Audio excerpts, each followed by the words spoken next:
بسم الله الرحمن الرحيم ugu horeyntii بسم الله الرحمن الرحيم ugu horeyntii waxaan salaama dhammaan ka soo qaybgalayaasha xafladan quruxda badan waxaan u mahadcelinayaa wasaaradda noo soo agaasintay xafladan shirkaaneyti looga hadlaayo horumarinta ugu horeyntii waxaan rabaa dumarka ka soo qaybgalay ee ku sugan meeshan inaan u jeediyo baaq ku aadan in maxaa la yiraahdaa in aan dumarka Soomaaliyeed hadaan nahay isaga yimid dal iyo dibad maxaa la yiraahdaa leh siyaasiyiin iyo civil society iyo nooc walba leh iyo maxaa la dhahaa disable nooc walba leh waxaan rabaa inaan ugu baaqo midnimada haweenka waa muhiim wada tashigoodu waa muhiim waxa ka soo bixi kara shirkaaneyti haddii si dhaxalgal ah oo kal iyo laaba aan macnihii fikradaheena iyo talooyinkeena isugu biirino waxa ka soo bixi kara wax dhaxalgal ah oo anfaca haweenka Soomaaliyeed iyo jiilalka dambe oo haweenka ah iyo dumarka ah anfaca ayaa ka soo bixi kara laakiin muhiimadda waxay tahay inaan si oo kal iyo laab ah oo maxaa la yiraahdaa ay ku dheehan tahay daacadnimo inaan macnihii aan u wada hadalno taladeena iyo fikirkeena isugu biirino qof walba xogta uu og yahay oo macnihii u baahan wax ka qabashada oo soo jeediyo maxaa la yiraahdaa aan iskaashano aad ay muhiim u tahay waxaan rabaa inaan qodob meeshan aan ka sheego haweenka Soomaaliyeed waxa kamid ah haween oo disable haweenkaasay disable ka waxay u baahan yihiin in si gaar ah looga fakaro in maxaa la yiraahdaa shaqo abuur loo sameeyo in maxaa la yiraahdaa siyaasadii qayb si ay uga noqdaan la empower gareeyo oo maxaa la yiraahdaa la dhiirigeliyo in la garab istaago oo codka la siiyo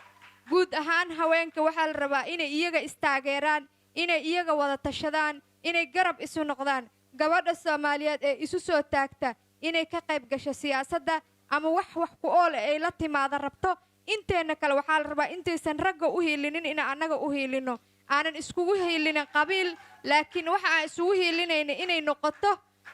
noqoto maxaa la yiraahdaa dumarnimo waayo dumarku waa ogtihiin maanta weerarka lagu haayo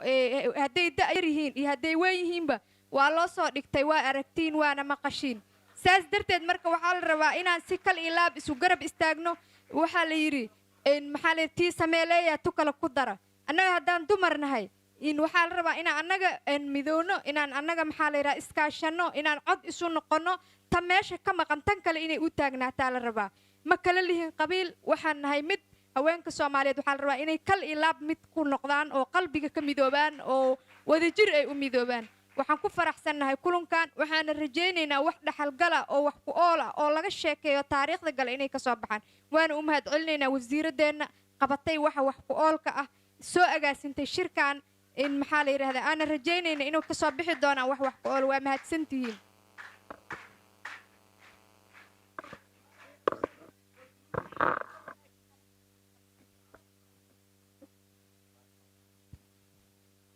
aad iyo aad bay mahadsan tahay Basiiro oo ku hadlaysay afka gabdhaha naafada ah haddana waxaan u yeeraynaa waxaan ka codsanaynaa in khudbadaha la soo gaabiyo si aan sessionka u galno khudbadii ugu dambeysay waxaan rabnaa inaan siino Caasho Khaliif oo ah wasiirka haweenka ee maamul goboleedka Hirshabelle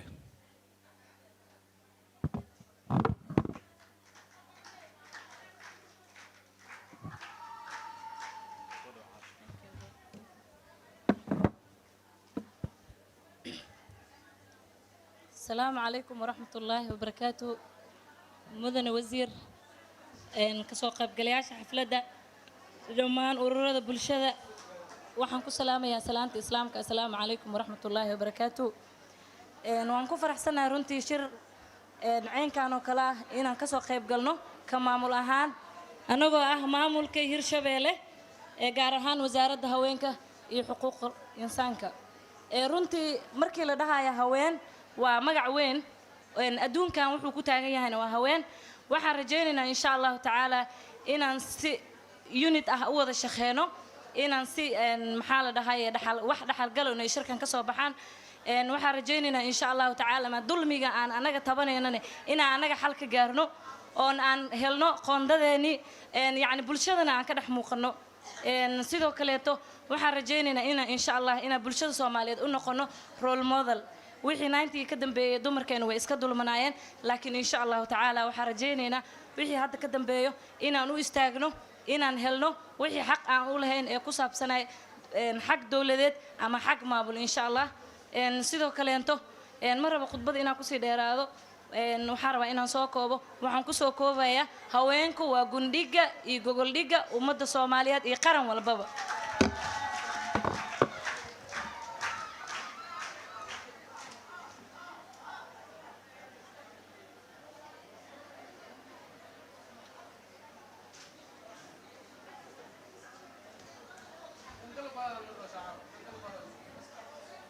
aad iyo aad bay mahadsan tahay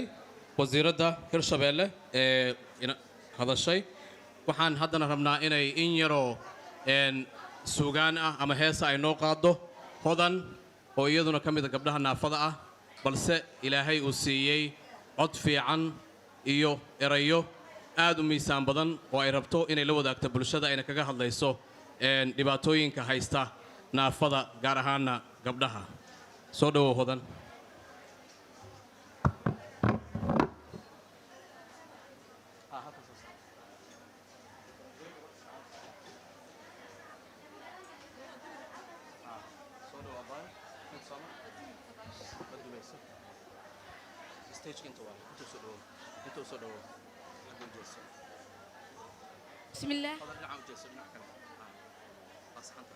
بسم الله السلام عليكم ورحمة الله وبركاته دمان وحا مهد علينا يا مرتي شرفتا قيمها يا قايها له كسو قيب شيء حفلة أما شركا يا نو مهد علينا يا نوحن دمان إذا سلام يا سلامة السلام عليكم ورحمة الله وبركاته runtii qodbooyin badan inta laga soo jeediyay aad u qiimo iyo qaayb badan iyo suugaan aad u wanaagsan dhammaan waxay ka hadlayeen guud ahaan haweenka Soomaaliyeed dhibaatooyinka haysto laakiin looma kala saarayna wixii disable iyo wixii kaleeto hadda markii laga reebo qodbadii ugu dambeysay laakiin waxa xusid badan waxa waaye markii la dhaho hablaha Soomaaliyeed ama haweenka Soomaaliyeed dhibaatada iyo isku wada haystaa dhowr meelood ayaa haweenka Soomaaliyeed laga yeesaa way dhib badan tahay waxa ugu dambeeyay waxay ahayd in ayagoo yaryar xitaa kufsi loo geysto aan la qiimeynin xitaa yaraantooda iyo saqiirnimadooda xitaa aan la qiimeynin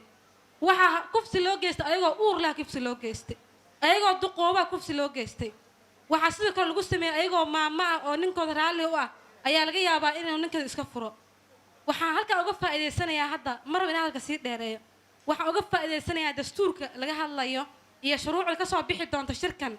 in lagu daro wax aan in badan haminaayay oo amaanta rabo inaan sheego taas oo ka turjumaysa in hablaha Soomaaliyeed gaar ahaan dadka disable ka ah ee nimanka Soomaaliyeed ay ku ciyaaraan in ganaax la kor saaro oo lacageen la kor saaro taasna waa ka rajaynaynaa wasiirka wasaaradda haweenka ka rajaynaynaa runtii waa qof aad u naxariis badan in shuruucdaas lagu darana way fiicnaan lahayd oo qoysaska lagu waxeeyo sidoo kale waxa fiicnaan lahayd dadka disable ka ah haweenka ah waxa aad u fara badan single mother inay yihiin oo single mother yihiin ilmooda ay korsadaan waxa rabaa in idin bayaaniyo maanta haweenka caadiga ah iyo anaga waxa kula duwanahay rabaa in idin kala sheego haweenka caadiga ah waxa waay hadii la furo ayaga cajiin iska wareegsanayaan caano iska gadanayaan laakiin anaga waxa waay kaliya in aqoon leenahay oo aan ku shaqeysan karno taasa anaga awood u leenahay bal ka warama waayay hooyo disable ka ah oo aan aqoon lahayn ka waran seexyeelaysa iyada yaa u korinay marka dhammaan waxaan ugu baaqayaa dadka ka shiri doona arintaas inay arintaas focus ka saaraan oo xoog saaraan waxaan soo jeedin doonaa hees ku saabsan wasaaradda haweenka maadaama kufsi iyo laga hadlay ku saabsan marka dhageysa haboon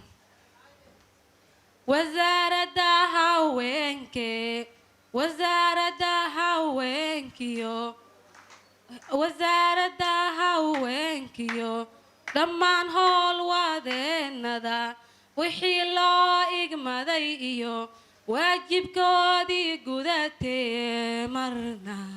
marna kama wahsanayse wasaaradda haweenkiyo xogogaaladoo idil wixii loo igmaday iyo waajibkoodii gudatee marna kama waasanayse sida waqalka roobo waaya laga dhur sugayo dhulka waray xaareed bay wadankii ku noqoto wanaageedii gaare sida waqalka roobko dhulka waray xaareedo waaya dhuga dhur sugaye wadankii wanaageedii gaare wanaageedii gaare waxtarkii haweenkiiyo wacyigelinta dumarkiiyo howlqoodkadooday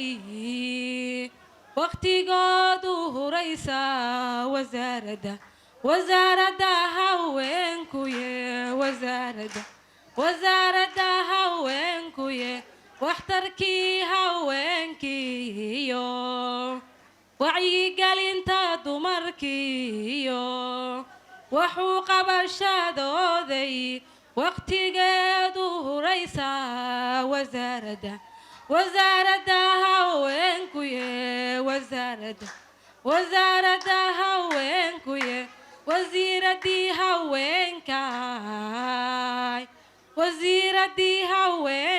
haweenkaay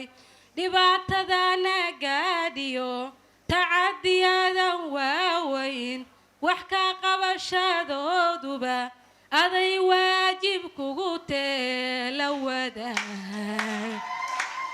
wadaagba madaxdeen la wadaagba madaxdeen wasiiradii haweenkaay wanaagaagii aragno waajibkaagii gudatee ha wareegin meel kale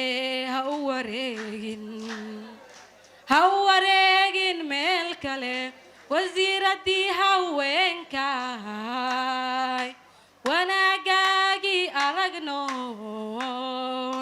waajibkaagii gudatee waxsiyow ku galino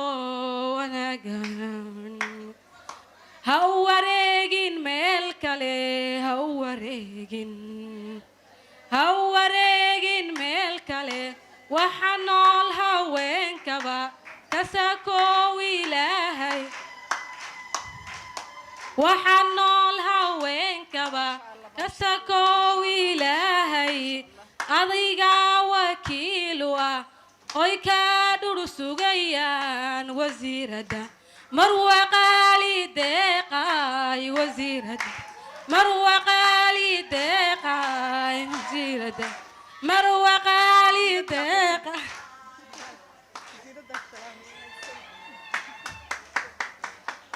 marka dhammaan asxaabtu waa salaamantiin waan filaya inaad dardaarankayga la qaadan doono gabdhaha disablekana waxay ka fiican yihiin dadka kaleeto gabdhaha kaleeta ragga Soomaaliyeed waxa ugu baaqaya inaysan ku ciyaarin bal ay ka ajirsadaan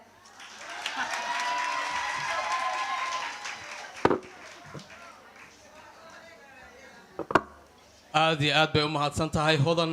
daahir oo inoo qaaday erayo aad iyo aad u qiimo badan oo dareen badan ku abuuraya dadkii halkan jooga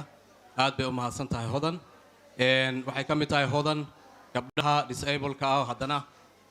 ilaahay siiyey talentiga ah inay cod leedahay oo ay haysto erayo wanaagsan erayadeedana ayadaa samaysata sida la ii sheegay waa abwaanad waana fanaanad ilaahay haddaayo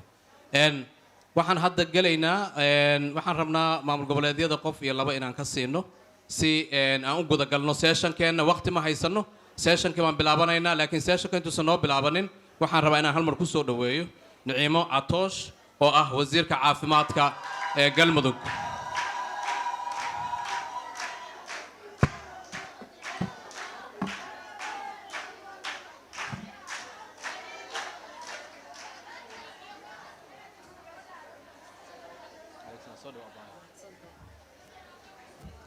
السلام عليكم ورحمة الله وبركاته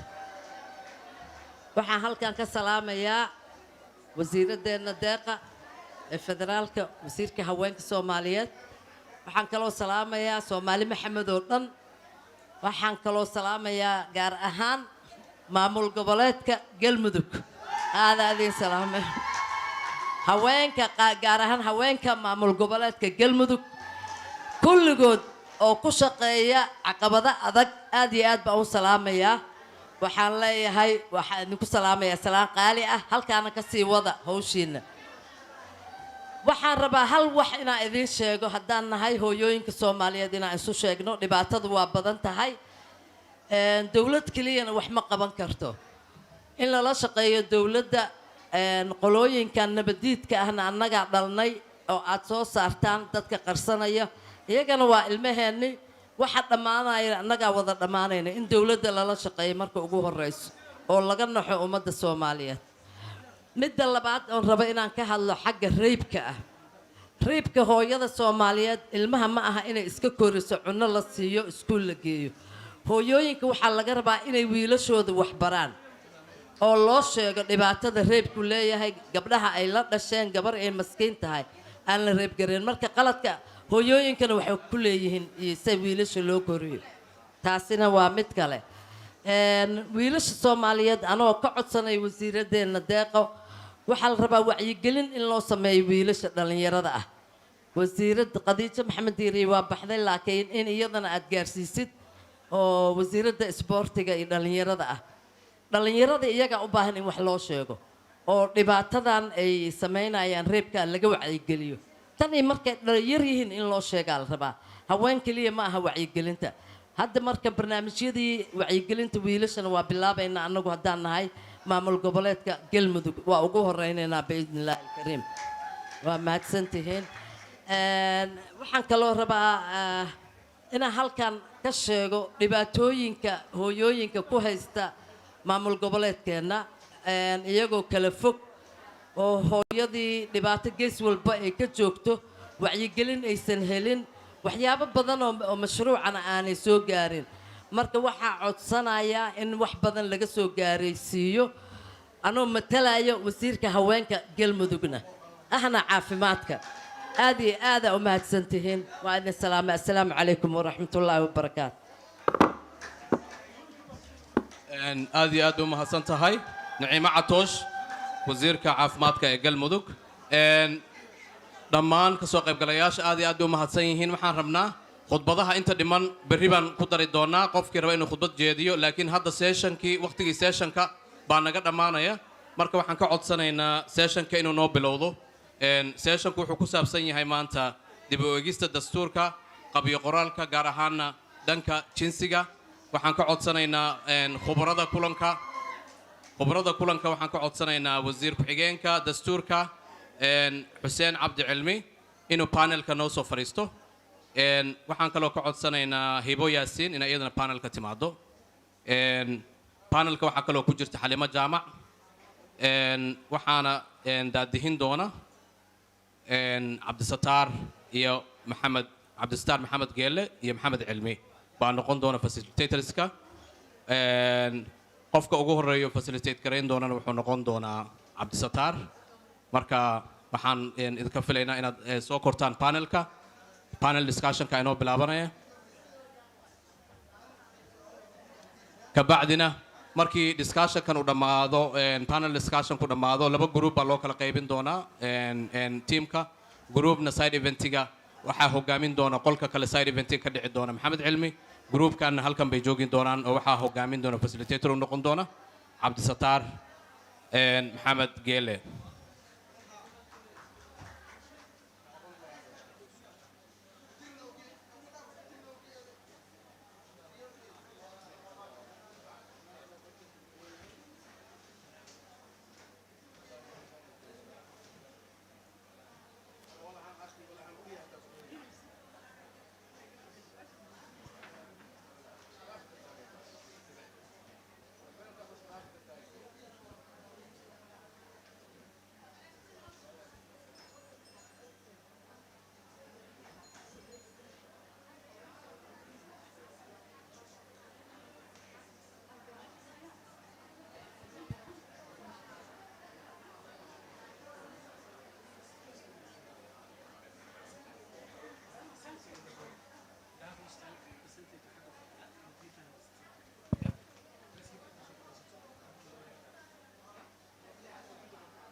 هاي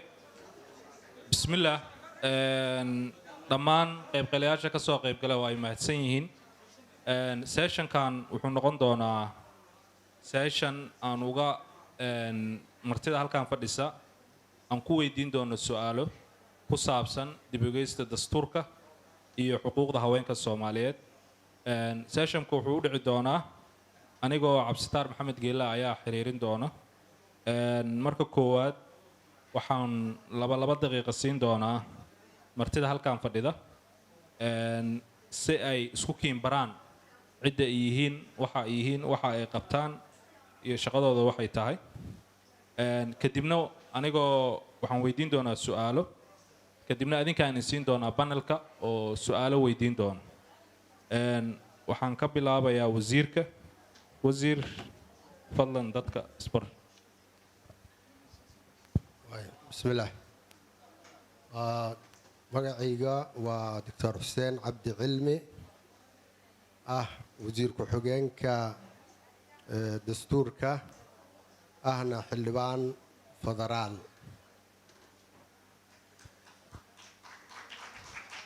wasiir soo dhawow waa ku mahadsan tahay ajiibka ajiibtay iyo kasoo qaybgalkaaga waxaan ku xijin doonaa Hibo Yaasiin fadlan magacayga waa Hibo Yaasiin waxaan ka shaqeeyaa horumarinta oo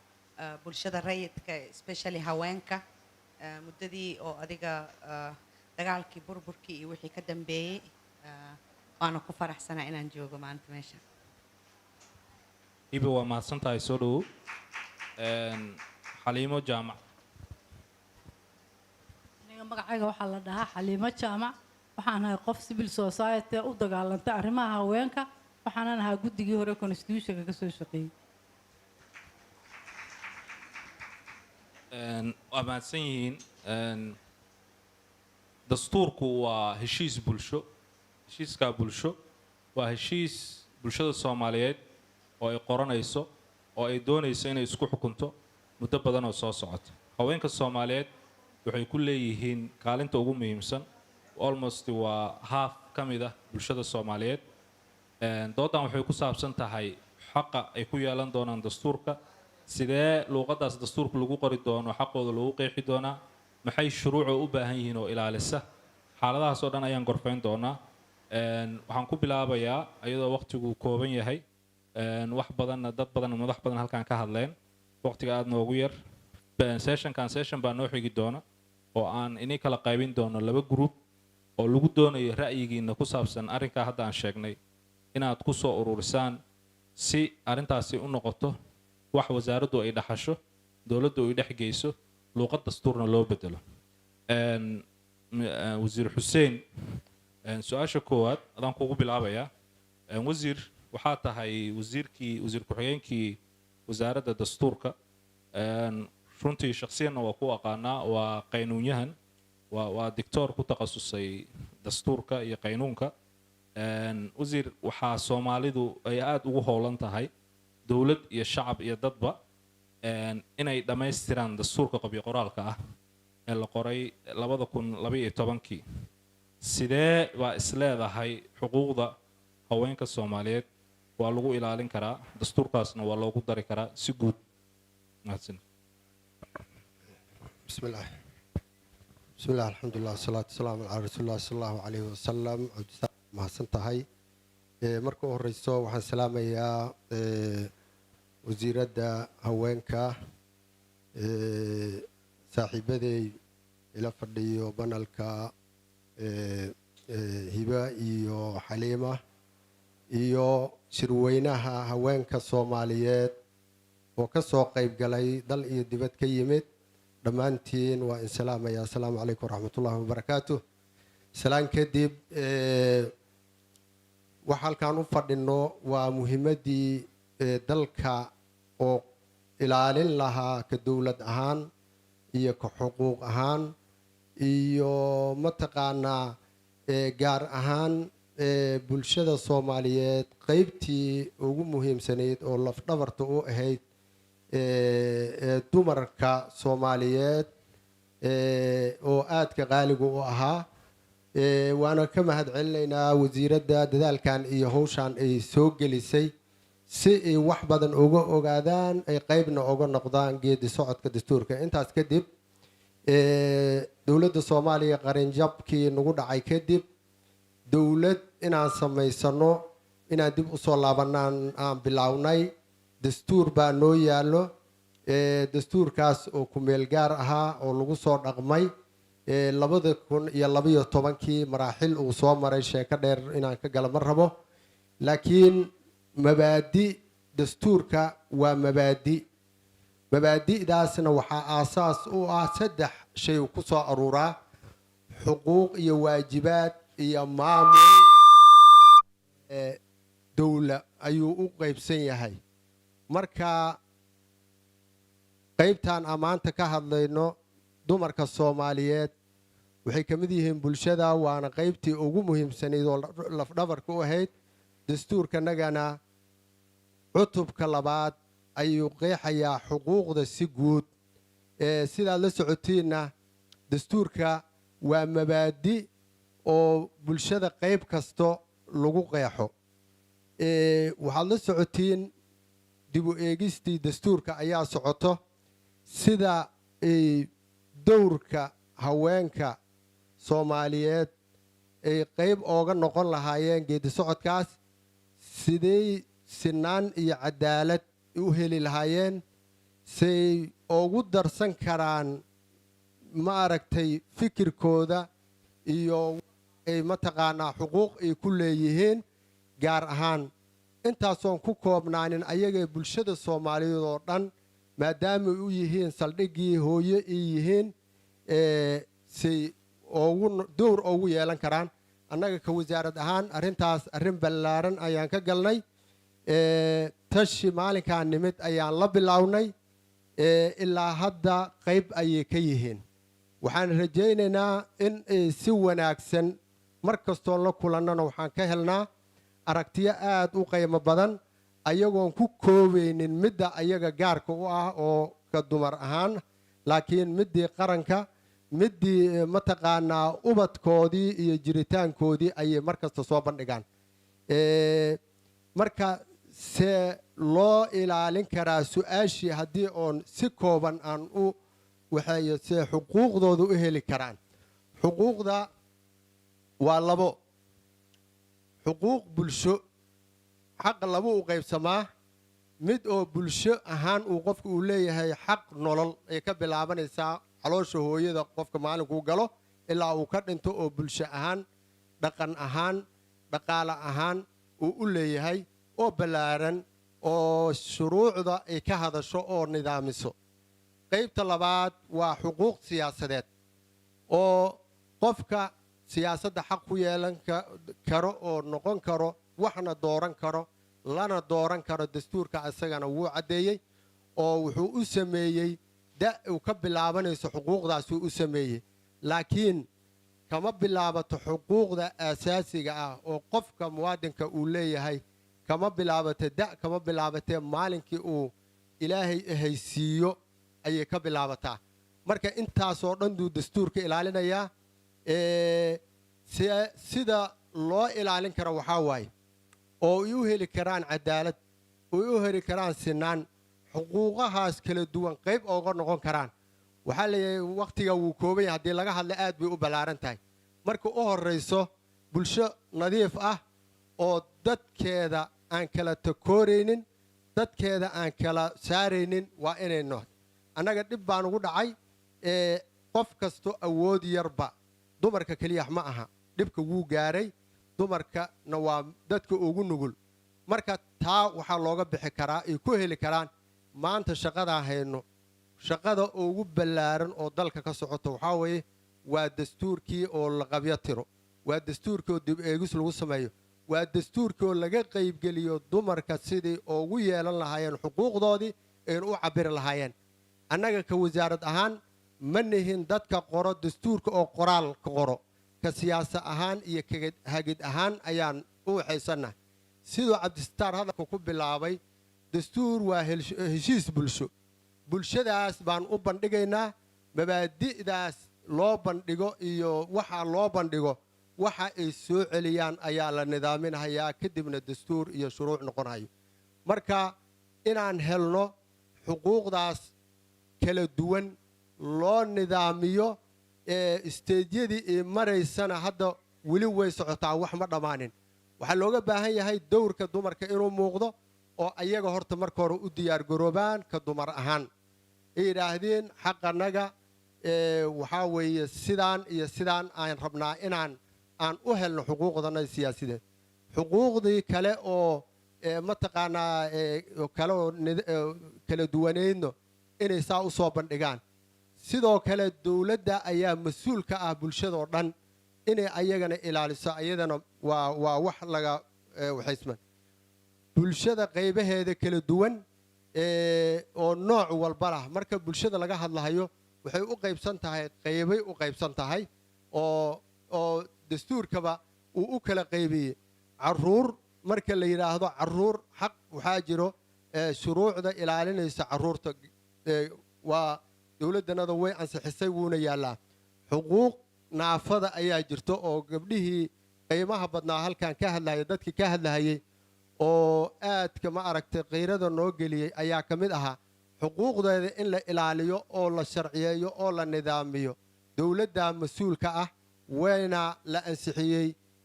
wasiiradda iyo wasaaraddana aad bay ugu mahadsan yihiin inay soo dedejiyeen waxaa ka mid ah xuquuq badan oo dastuurka marka la nidaaminahayo ilaalinhayo waxaa xaqa ilaalintiisa ugu muhiimsan wax la yidhaahdo haddii aad samaysid sharci qurux badan haddaad samaysid wax walboo wanaagsan laakiin aad awooddii aad ku fulin lahayd haddaad lahayn waxaa waaye waxaas waxay noqonaysaa wax la iska qoray noqonaysaa waxaa fulintii ka mid ah hay-adaha fulinta xoojintoodii oo ilaalin lahaa dastuurkii amni ahaan iyo dhaqaale ahaan waxaa ka mid ah waxa ilaalinaya xaqaas cadaaladda hay-adaha cadaaladda oo dhismo marka waxay u baahan tahay dastuurka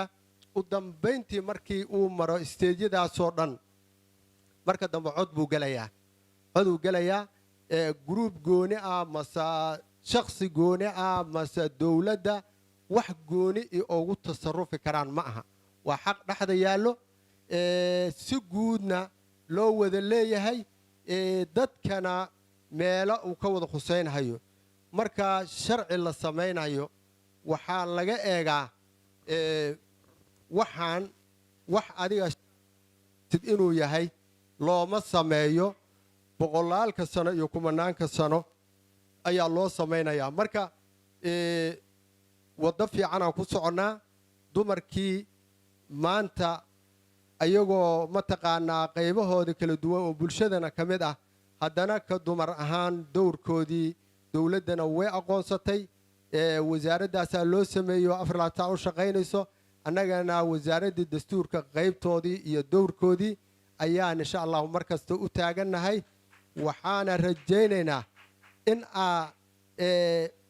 qofka bini aadanka ah hadduu asaga uu dhihin waa ikan cid ku arkaysa ma laha laakiin marba fursaddan aad haysatiin waa fursad qaali ah 2012 markii dastuurkan kumeergaalka la samaynayey waxaan u malaynayaa sidaan oo kale oo wanaagsan iyo shirarkan iyo kulamadan iyo maxay ila tahay lama dhihi jirin laakiin maanta meel fiican baan maraynaa idinkoo ku kalsoon dowladdiinna garab istaagahayo amnigoodii wax kala shaqaynahayo dhaqaalaheedii iyo horumarinta kala shaqaynahayo dowladda soomaaliyeed iyo annagoo matalayno wasaaradda dastuurka ah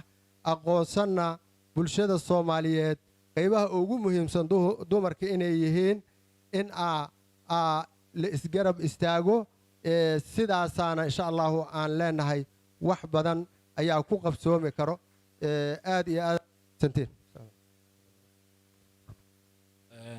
aad baad u mahadsan tahay wasiir xuseen runtii si waafiya oo qurux badan ayaa u soo koobtay waana filaynaa dowladda soomaaliyeed gaar ahaan wasaaradda aad hormuudka u tihiin in ay jaaniskaas dumarka siiso dhegaysato xaqoodana maqasho taasna loo bedelo in lagu daro dastuurka waxaan hadda ku wareejinayaa hibo yaasiin hibo maadaama aad ahayd qof firfircoon muddo ku soo jiray arrimaha civil society-ga su-aashu waxay tahay waxaad ka shaqaysay 2012 markii la qorayay dastuurkan oo aad arrimaha bulshada aad active ka dhex ahayd runtii maxaa laga bartay civil society-gu maxay ka barteen qoraalkii 2012 samaysmayey contributionkii ku lahaayeen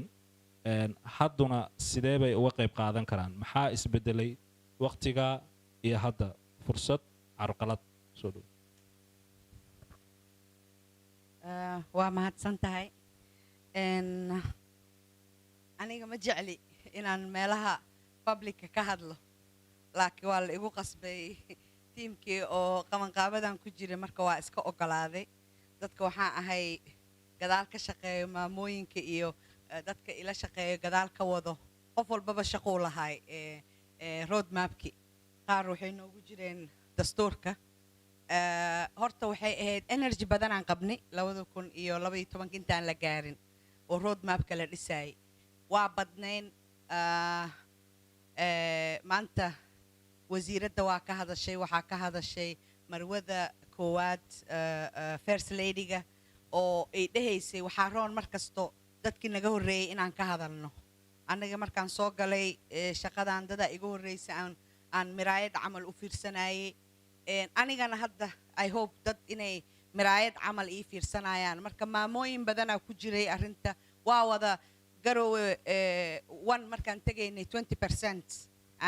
aan helnay garowe 2 markaan tegaynay dadka ugu horreeyay oo petitionka sameeyey waxaa ka fadhiso xildhibaan Sahar Cumar oo markaas ahayd civil society oo active ahayd oo laakiin haddana ahayd dadkii oo constitutionka wax ka dhigayay waxaa ku jirtay maama Faadumo Jibriil oo hadda maanta aan nala joogin waxaa nagula jiray dagaalka iyo dadka nala shaqaynaya wasiir xoosha hataa petitionka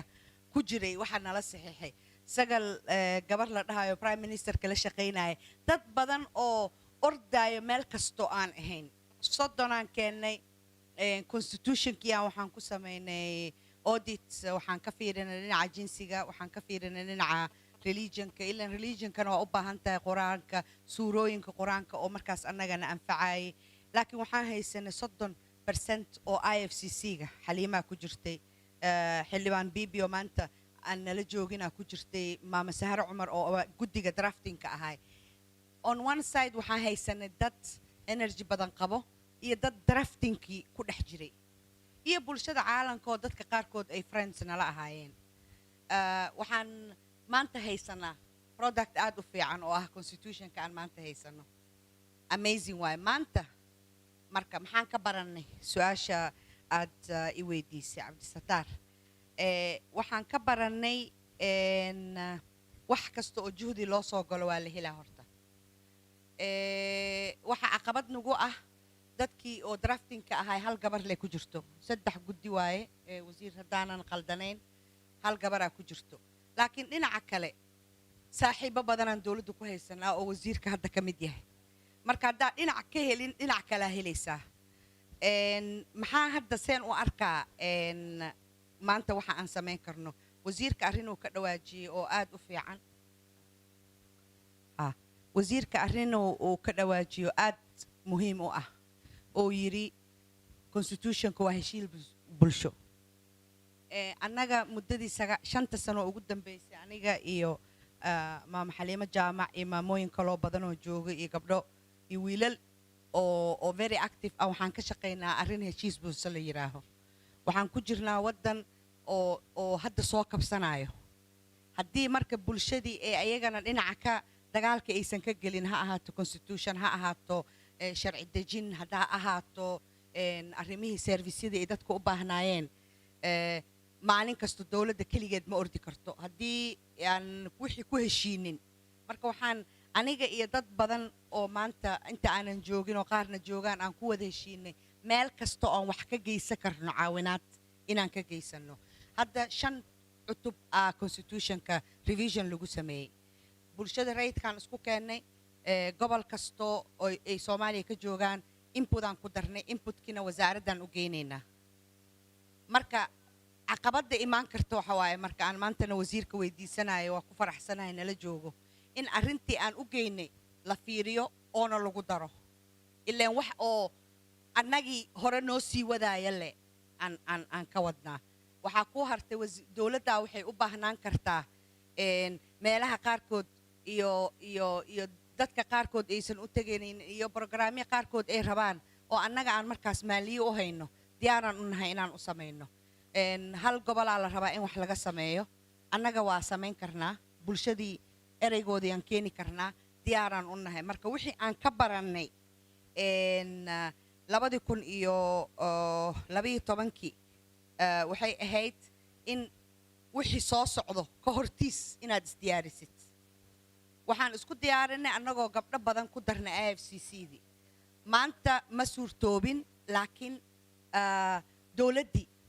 aaba saaxiibo ah wasiir xoosh wasiir xuseen marka annagoo wadno heshiiskii bulsho oo meel kasta constitutionka uu taabanaa wuxuu taabanaa security forceska iyo civil society-ga sidii la isugu keeni lahaa marka annagoo meeshaas ka ambaqaadayno waxaan hadda input ku soo darnay 5 article ugu horeyso constitutionka inta soo socotana waxaan diyaar u nahay inaan aan ka shaqeyno marka hal meeshaan ku istaaga intaadan waa mahadsantahay hibe yaasiin runtii kaalinta ururada bulshada waa muhiim ururada bulshadu waxay dhammaystiraan wax walba oo dowladdu ilowdo waxay garab u yihiin dowladdooda garab istaagooda ayagoo u doodaya xuquuqdooda runtii kaalin wanaagsanna waa ka soo qaadateen tualifkii haddana waan rajaynaynaa inaad kaalintiina qaadataan waxaan u gudbayaa xaliimo jaamac xaliimo jaamac laftirkaagu waxaad ka mid ahayd dadkii ka soo shaqeeyey dastuurka in muddaana waqti soo geliyey lana socday xaaladihii kala duwanaa ee dastuurka hadda aan haysanay qabiqoraalka uu soo maray dastuurku waa diiwaan qormeeya maanta oo laga yaabo sanado badan oo soo socda bulshada Soomaaliyeed inay ku dhaqanto hadda xaaladda la joogo oo aad xoogaal u tahay sidee haweenka uga faa'iideysan karaan xageena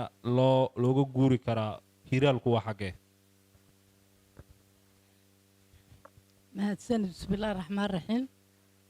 constitutionka iyo processkii uu soo maray iyo waxaan soo inaan dib ugu noqdo ma rabo ilaa maanta dad badan baa ka hadlay haddana deeqa ugu dambeysay baa ka hadashay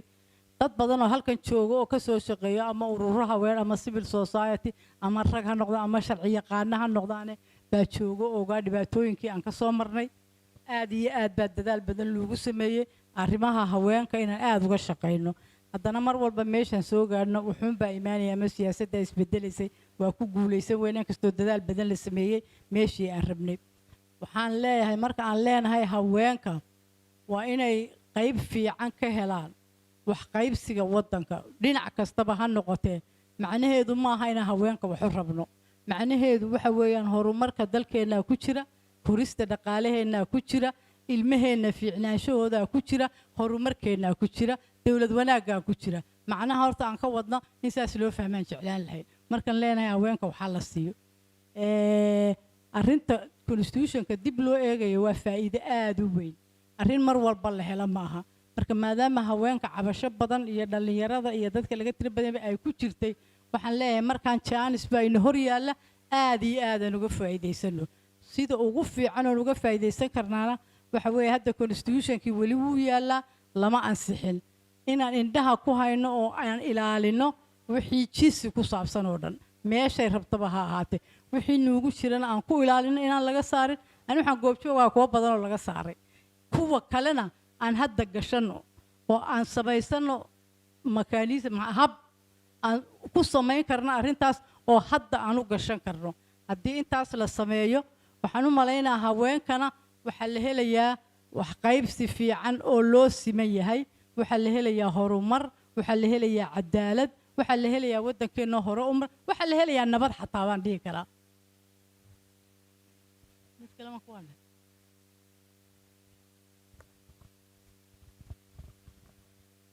xalimo jaamac aad baa u mahadsan tahay runtii waxaa si qurux badan u koobtay xuquuqda loo raadinaya haweenka inay tahay xuquuq la wada raadinayo bulshadoo dhan iyo wanaagga ay dhalin karto runtii waqtiga oo yar waan jeclaan lahaa inaan anigu su'aalo badan weydiiyo oo aan maskaxdooda maalno laakiin hadda waxaan siinaynaa jaaniska idinkaan siinaynaa adinka su'aalo weydiin doona nasiib darradan haysata waxaa waaye waqtiga aad u kooban dadkuna maanta oo dhan bay fadhiyeen waxaan jeclahay 5 qof ugu badnaan oo haween ah raggu adinku shirar badan baa leedihiin marka inay su'aalo weydiiyaan jaanis baa haysataan quburada iyo siyaasiyiinteena hor fadhida yarkii hadalka qaybinayay waan jeclaan lahaa inuu u qaybiyo su'aalahaas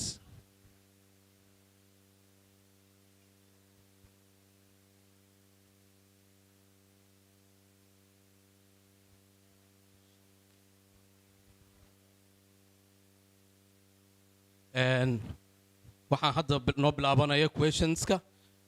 qofkii raba inuu hadlo fartuu taagaya magaciisa ha ku bilaabo iyo iishuuga ka hadli rabo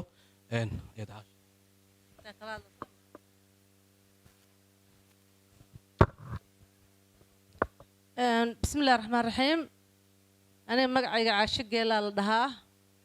قدومي هرو قدية تستور كان ها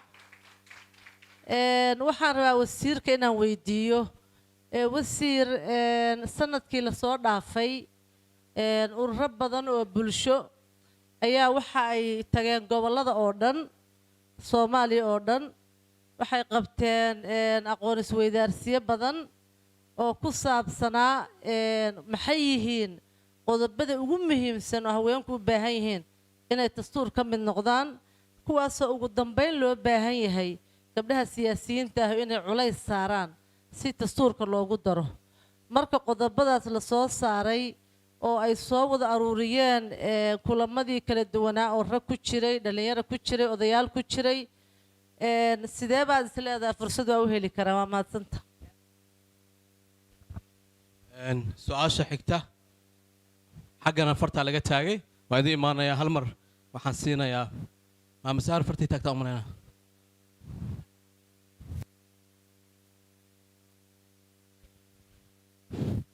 بسم الله الرحمن الرحيم أنا حاليا عذر إسماعيل قراتي أنكم قاعدين هاي waxaan ka mid ahay gabdhaha u ololeeya gabdhaha Soomaaliyeed maanta waxa weeye dastuurkii Soomaaliya ay ku dhaqmi lahayd aanu ka cabanaynay weligeen aan ka cabanayn aanu lahayn annaga haddaan nahay haweenka Soomaaliyeed dastuurka wax noogu qoran oo xaquuq ahoon leenahay ma ay jirto maanta haddaan nahay haweenka Soomaaliyeed wuuna dhex yaalaa inaan annaga fikirkeena ku darsanno oo aanan berri ka maalin annaga gacanteena inaanu isku dilin oo gacanteena horta maanta naloo soo dhexdhigay wasaaradda haweenkana way mahadsan tahay barnaamijkan ka soo shaqaysay taaniyan waxaa weeye gabadha Soomaaliyeed waa u dhalatay iyo u dhaxday sida aanu ognahay way u dhaxday laguma ogola waxbana lagaama siinaya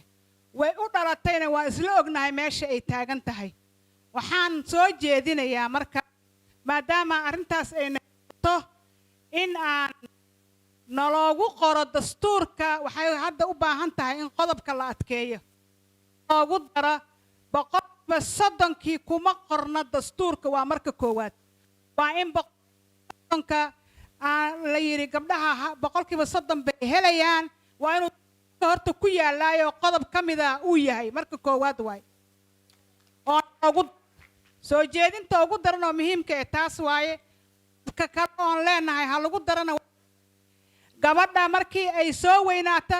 reer bay u dhaxdaa reer bay u maaragtay u dhimataa waa in lagu daraa isagana qodobka kale la yiraahdaa waa in reerka ay u dhaxday oo guursaday oo xuquuqda ay ku leedahay waa inay ka soo gashaa ayadana qodobka labaad waa in loogu daraayo oo lagu adkeeyaa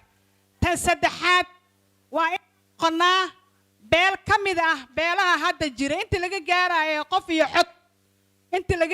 qof iyo cod waaba ka bixi doonaa annaga barnaamij waxaan soo wadnaa qabiilka soomaaliyeed oo dhan inaan ka dhignay 24 xarfood oo af soomaaliga ah annagaa soo wadna way imaan doontaa taasna iyadoo dastuurka lagu qorahayo oo xarafka soomaali badan oo ka kooban oo isku qabiil noqon doonta ay jiri doonta xarafka ta soomaali badan oo isku qabiil ay noqon doonta ay jiri doonta xarafka ja kaleeta 24 xarfood oo soomaaliyeed baan noqon doonaa 4.5 waa bixi doona insha Allah haddii alla yiraahdo taasaan ku soo aan gabagabaynayaa qodobada saddexda waa in loogu daraa maxay ahayd haddaan haweenka Soomaaliyeed waa salaamantihiin qodobada kale gadaal baan ka soo jeedino bay ahaayeen saddexdaasi laakiin xaliimo gudoomiyaha guddiga madaxa bannaan ee dastuurka ee doorashooyinka ayaa su'aal qabtahaya بسم الله الرحمن الرحيم أنا وحن سؤال وزير كحجانك مدن حسين سؤال شيء ذو حوا جدك دور شوين يرهذا مسؤولية ذو حنا دور شقف عدأ أنا ودن كان كقبلنا دور شذا ساعة برلمان حبنيه برلمانك أو وليبا أقل شعبية iyo aqalkii in la soo doorto waxaan weli kala cadeyn marka waxaa la yiri 2020 aakhirkeeda doorasho qabta dastuur noo kala cadeynayana weli ma hayno aqalka sare see loo dooranaa wixiiba haddaanan sharciyan u haynin hadda sideen u samayn doonaa doorashadeeda marka dastuurku goormuu diyaar soo noqon karaa si aan ula jaan qaadno oo xeerar aan uga soo saarno doorashooyinka golaha sare aqalka sare waxaan u baahanahay waqti cayiman inaan nasiisiin 2004 ilaa haddaa la leeyahay dastuur wax dhammaanaan uma jeedno marka waxaan u baahnaan lahaa si aan shaqadeenna u fushanno inaan wax cad noo sheegtiin oo na dhahdiin waqtigaas aa helaysiin oo aad dabaqi doontiin waa mahadsantiin su-aasha xigta waxaan siinaynaa gacan baa halkaa ka taagan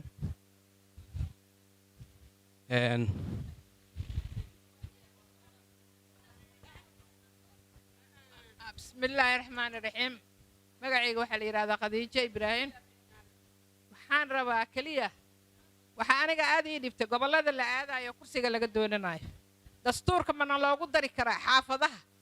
inaan ka soo helno xaafadii aan ku dhalanay xaafadii aan ku kornay oo aan gobol ka maarano intaas dastuurka mana loogu dari kartaa anu reer waa bari baan ahay laascaanood kursi ma doonan karo laygama yaqaanaba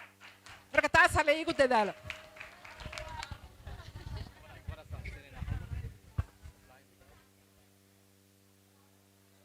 Sorry guys.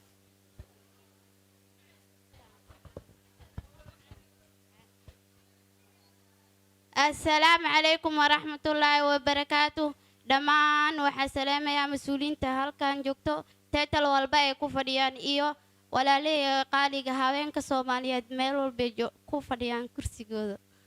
السلام عليكم ورحمة الله وبركاته marka xigta waa fartuun axmed cali fartuun wadani oo ka mid ah dadka baahiyaha gaarka qaba qaasatan gabdhaha araga la waxaan jecelahay in aan su'aal weydiiyo wasiir xuseen ee ku saabsan tahay wasiir xuseen xildhibaan waxaan jecelahay in aan su'aal ku weydiiyo anigoo ah fartuun axmed cali oo ka mid ah ardayda jaamacadaha ka dhigta waddanka Soomaaliya oo ka mid ah haddana dadka baahiyaha gaarka qabo su-aashaydu waxay tahay wasiir waxaa sheegteen masana siiseen boqolkiiba 30 in haweenka siiseen maxaa diiday 30kaas 6 kursi oo ka dhiman waxaan aaminsanahay inay tahay 6 kursi ee naafada Soomaaliyeed ee leedahay maxaa yeelay maanta haddii 24 siiseen waxaan dhihi karaa gabdhahan lixaadkooda qabo maxaa yeelay hal qof oo naafa maanta nooguma jirto maanta waxaan aaminsanahay haddii aan kursigaas lahaa lahayn maanta qofta ugu dambeyso hadlo ma aha lahayn maxaa yeelay waxaan lahay priority masa tixgelin maxaa yeelay waxaan dhihi karaa wax lagu farxo waxay tahay in aa wax baratid kadibna siyaasadda aa ka mid noqotid midaasna waxay igu dhalisay in aad siyaasadda barto maxaa yeelay waxaan arkay xaqiraad badan waxaana bartaa political science anigoo jecel in aan la halgamo asxaabta xaqirayso dadka naafada Soomaaliyeed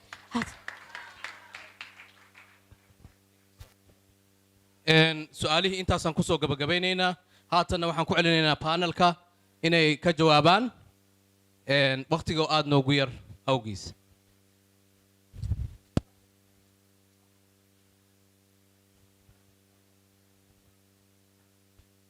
dhammaan dadkii su-aalaha weydiiyey waxay weydiiyeen su-aalo qiimo badan oo dhaxalgal ah runtiina loo baahan yahay jawaab waafiya in ay ka helaan wasiir xuseen ayay su-aalaha intooda badan ku aadanaayeen maadaama uu yahay ninka hadda gacanta ku haya ka wasiir ahaan dastuurkii qormayey su-aalaha qaar waxay ahaayeen soo jeedimo ay rabeen dadku inay la wadaagaan soo jeedimada runtii xuseen waxaa kabi doona labada qof oo ag fadhisa wuxuu ka tago wasiir kusoo dhawow kolley su-aashii ugu horreysay waxay ahayd waa maxay qodobada ugu muhiimsan dastuurka ku aadan u baahan oo caasho geelana weydiisay in ay siyaasiyiinta dumarka daba istaagaan si ay uga muuqnoqdaan dastuurka adoo soo koobaya waqtigan waa mahadsantihiin aadaan ugu faraxsanahay bisaylka iyo su-aalaha oo nuxurka ah oo soo jeediseen ugu horreyntii caasho geelle waa qof xog ogaal ah waa qof oo dastuurka ka soo shaqaysay ururada bulshada annaga shaqadii waxaan horta u dhiibnay dadka Soomaaliyeed markaan imaanay sheeko dheer waayo waxaan sameynay daraasaadaan sameynay bulshada qaybaheeda kala duwanaa kadib waxaan markaan kulamadaas la dhamaynay tababaraan sameynay dad la yiraahdo waxaan tababarnay tababarayaasha saacad kasto iyo gobol kasto oo dalka ah dastuurka wuu ka socdaa wacyigelintiisii ugu dambayn waxaan siinay 3 urur oo mid haween yahay ayaan ku wareejinay barnaamijkii wacyigelinta bulshada oo si dadka qaybahooda kala duwan oo loo dhihin dumarka laga tagay dumarka qayb kama ahayn horta sidaa inaad la socotiin aan u jeclaan lahaa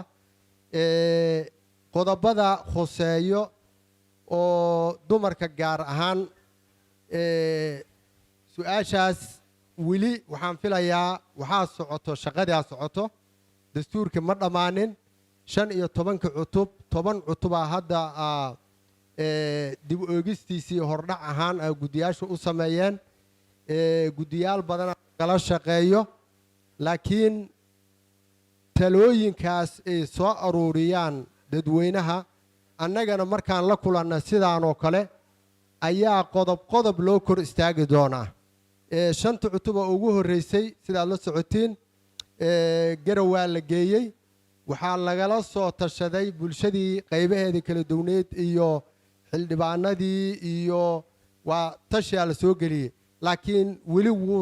wuu socdaa marka dadkii ku habboonaana way wadaan hawshaas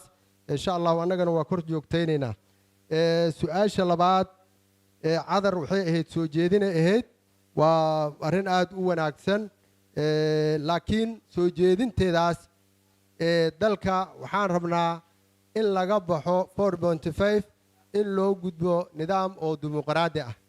in loo gudbo nidaam xisbiye leh in loo gudbo qofka iyo aqoontiisa iyo maxaad dad aad kasban kartaa taana doorashada guddoomiye xaliime yare way nala joogtaa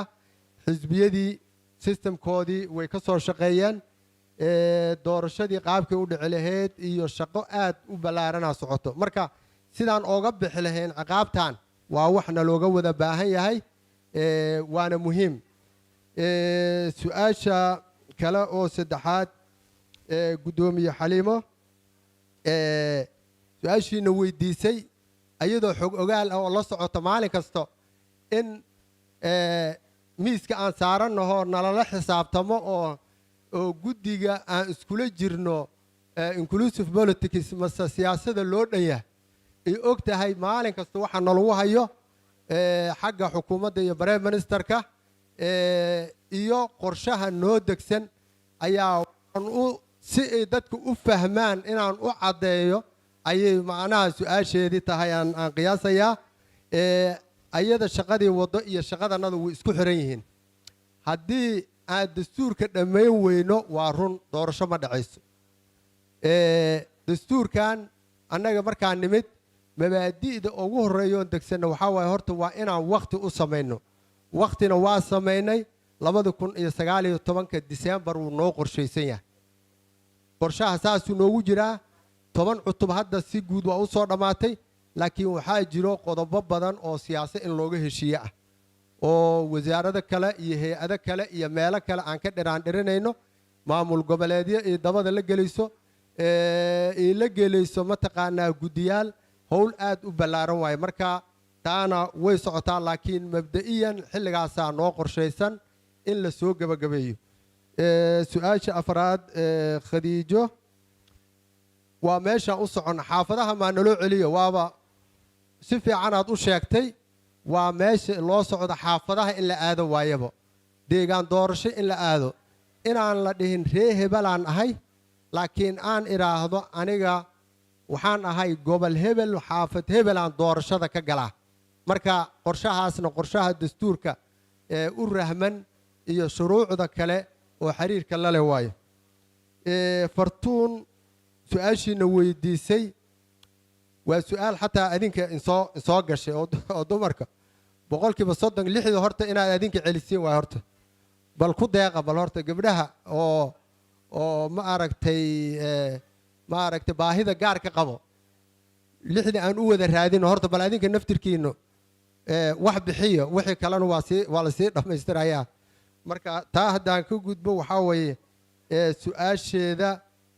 waa muhiim cid walbana way khusaysaa in wax la baro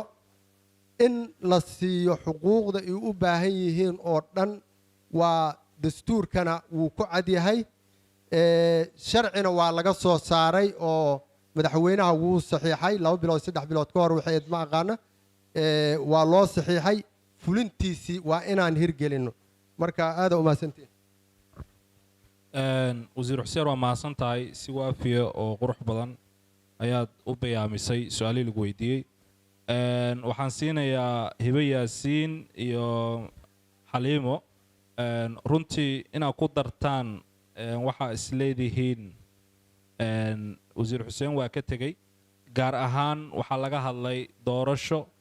waxaa laga hadlay awood qaybsi bulsho waxaa laga hadlay see kuraasta ka maqan dadka baahiyaha gaarkaa leh waxaa laga hadlay qodobada dastuurka ugu muhiimsan ee la daba istaagi karo adinkoo koobaya kadibna waxaan geli doonaa paneliskeenii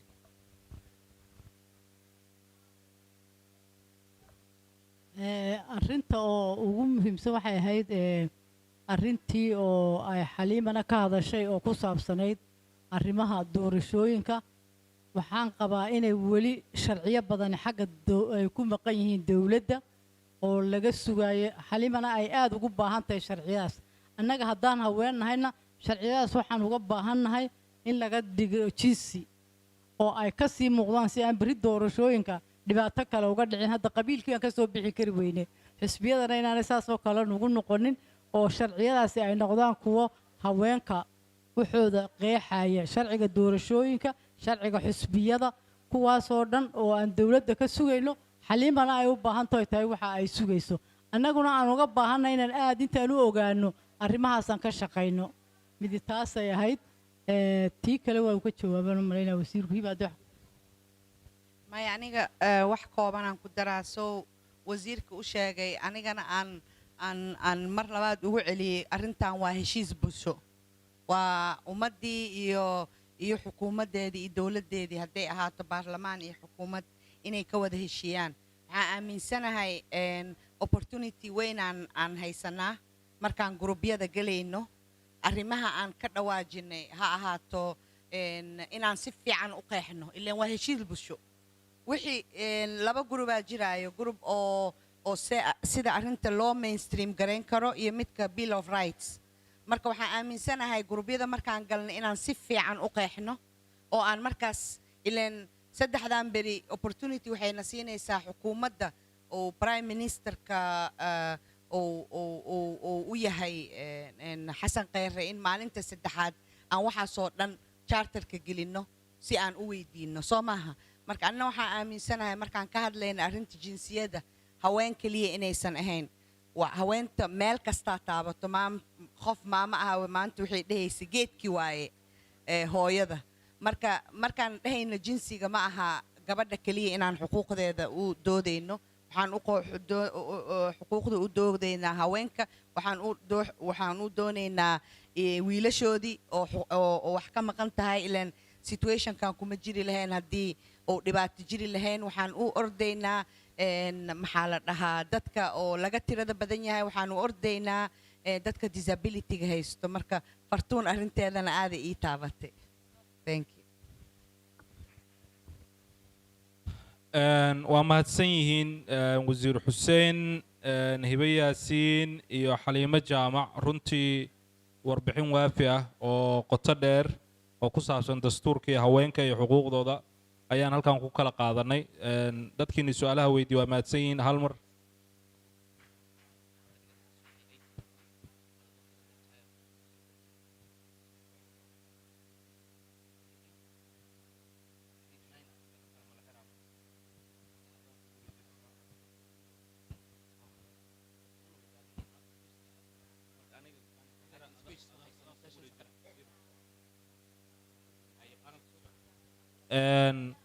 aan runtii way mahadsan yihiin martida halkan fadhida wasiir xuseen iyo hibe yaasiin iyo xaliimo jaamac sidii quruxda badneed wadahadalkii fiicnaa oo halkan ka dhacay sidaan ii sheegnay dastuurku waa heshiis bulsho heshiis bulshaduna qof walbu dhankiisuu ka jiidanayaa qof walbana dhankiisuu ra'yi uga darsanayaa waa wax la wada leeyahay waa wax ummadda soomaaliyeed dhexeeya waxaan rajaynaynaa ururada bulshada dhalinyarada haweenka Soomaaliyeed qof walba inuu arintaas active ka noqdo wasaaradda haweenka waxaan uga mahadnaqaynaa madashan quruxda badan oo iswaraysiga ku saabsan xaqiiqda uu ku dhismayo dastuurkeena iyo heshiiskeena bulsho ay soo qaban qaabisay runtii waxa loo baahan yahay fadhiyo noocan oo kaleeta bulshada Soomaaliyeed ay isku wareystaan qolooyinka daawanaya ee ra'yiga dawladda iyo ra'yiga dadka u dhaqdhaqaaqa xuquuqda haweenka ee dhalinyarada lagu kala ogaado banalku waa mahadsan yihiin hal mar aan u sacbino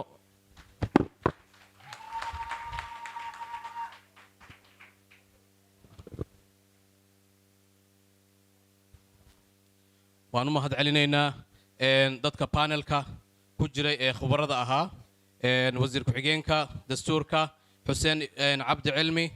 hibe yaasiin oo ka mid ah ururada bulshada rayidka ah iyo xaliimo jaamac oo ka mid ah dadkii dastuur ka soo shaqeeyey oo intuba nala wadaagay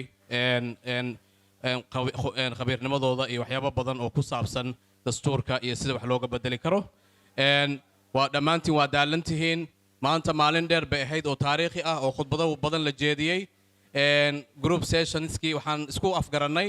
in beritoole qof walba halkan uu yimaado 7:00 si 8 markay tahay group discussionka aan u samayno berri oo dhanna ay noqoto maalin aqoon isweydaarsi oo group loo kala baxo oo laga tashado haweenku tilaabooyinkii ay qaadi lahaayeen ay ku xaqiijin lahaayeen mustaqbalkooda siyaasadeed kooda dhaqaale iyo kooda arrimaha bulshada maantana intaas baynu ku soo xiranaynaa dhammaantiin aad iyo aad baa u mahadsantihiin anigoo ku hadlaya afka wasiirka iyo afka agaasimaha guudba waan idin mahad celinaynaa kasoo qaybgalkiina berrina waxaan idinka filaynaa 7:00 inaad noo timaadaan si aan meesha uga sii wadanno aad iyo aad baad u mahadsantihiin galab wanaagsan